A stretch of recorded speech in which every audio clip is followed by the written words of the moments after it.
Are you keeping an eye on the St. Johns County housing market? If so, then you'll want to tune in because in this video, we're going to recap what happened in May and take a glimpse into what's happening right now in June. We're going to go over all the stats from the MLS data. We're going to look at St. Johns County, specifically at single family homes, townhomes, and condos. So if this interests you, stay tuned.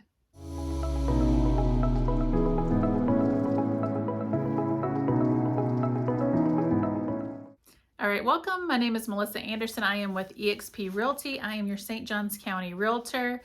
And each week I bring you two videos. One is all about moving to St. Johns County, living here, things to do, homes. And then I also do a video on Fridays that is just about different events, new businesses. So if that interests you, you're thinking about relocating here, go ahead and hit that subscribe button and the like button. I really appreciate it. So I'm going to put my contact information here.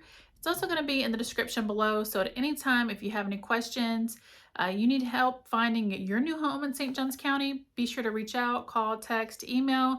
It'll be me that answers, and it would be my pleasure to help you. All right, I'm going to put these stats up here as a graphic so you can follow along as we go over these. So a lot is happening. So you know that they have raised rates once again, and it's like as soon as they raise those rates, it's like everything comes to like a screeching halt. So it's like everything stops. You know, it seems pretty volatile, but financial experts, housing experts are continuing to say that they anticipate these rates going down by the end of this year, by the end of 2023. So the hope is that's going to happen. But I do want to share some insights with you. So let me just tell you what's going to happen. So you know the old adage, the saying, like, you know, marry the house, date the rate. Okay, so that's what a lot of people are saying right now, because you can always go back and refinance that rate once it drops. Because if you're able to get a house right now, and I would say a lot of people,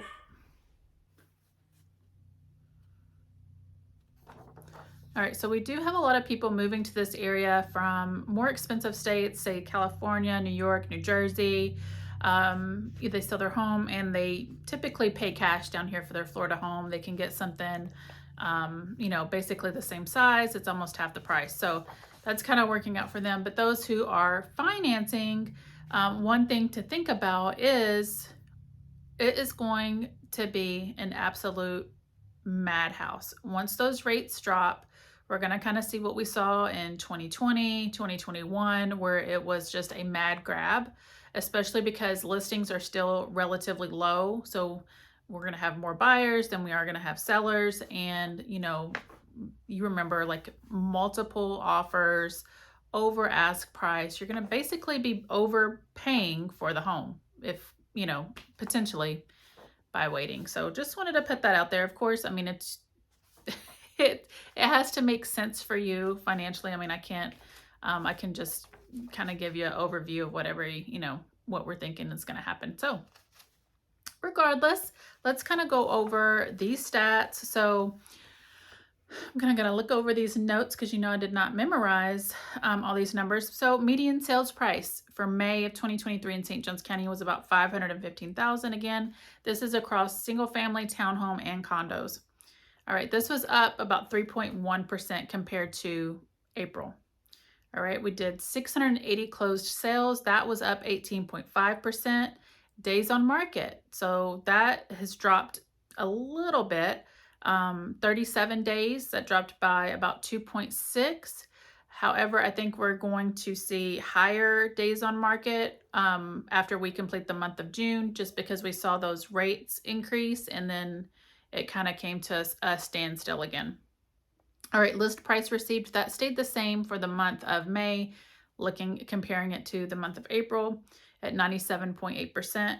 So closed over list price, 11.5%. That was up about 34%. So you could see, like, last month we had a little bit of a dip in interest rates. As soon as that happened, buyers went in the market, and again, it dropped. I think we're going to see a reflection of that when we come back and look at June.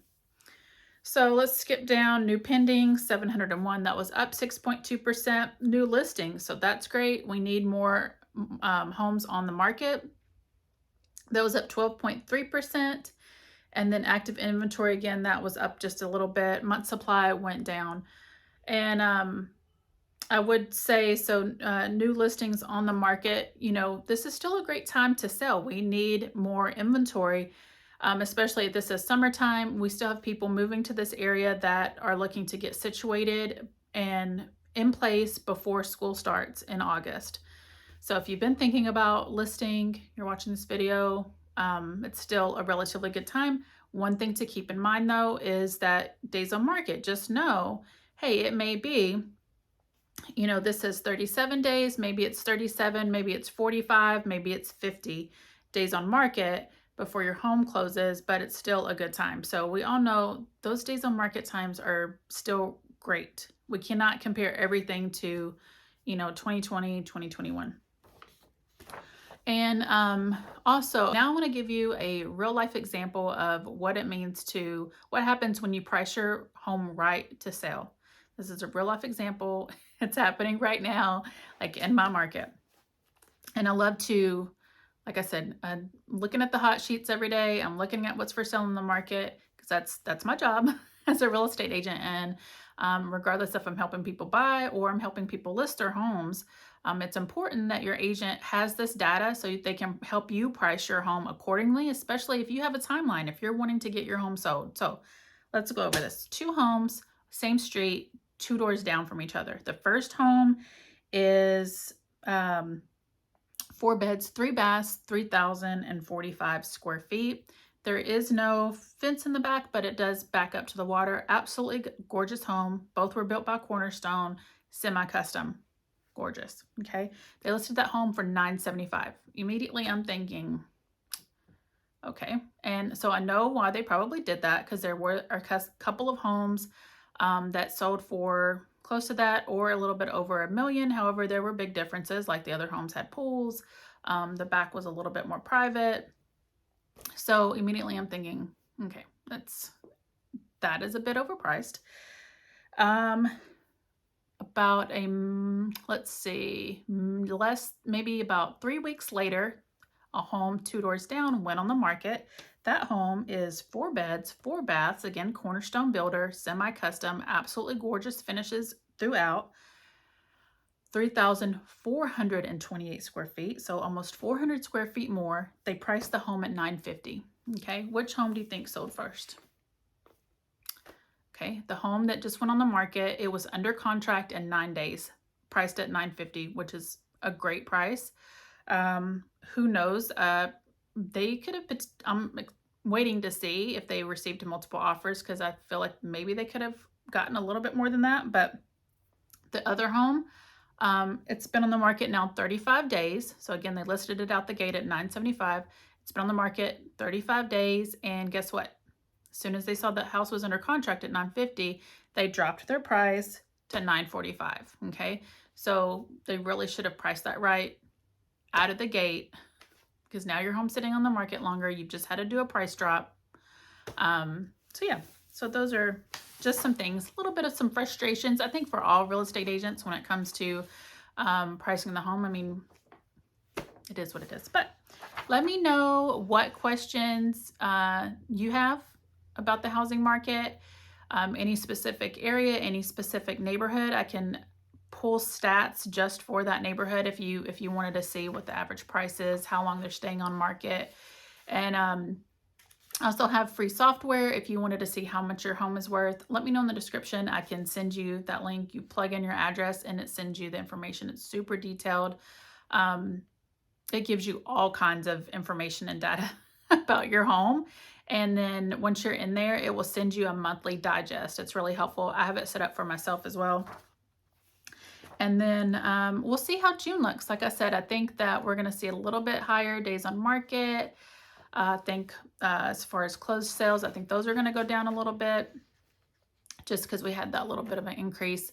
So again, if you have any questions, here is my contact information. It's also in the description below.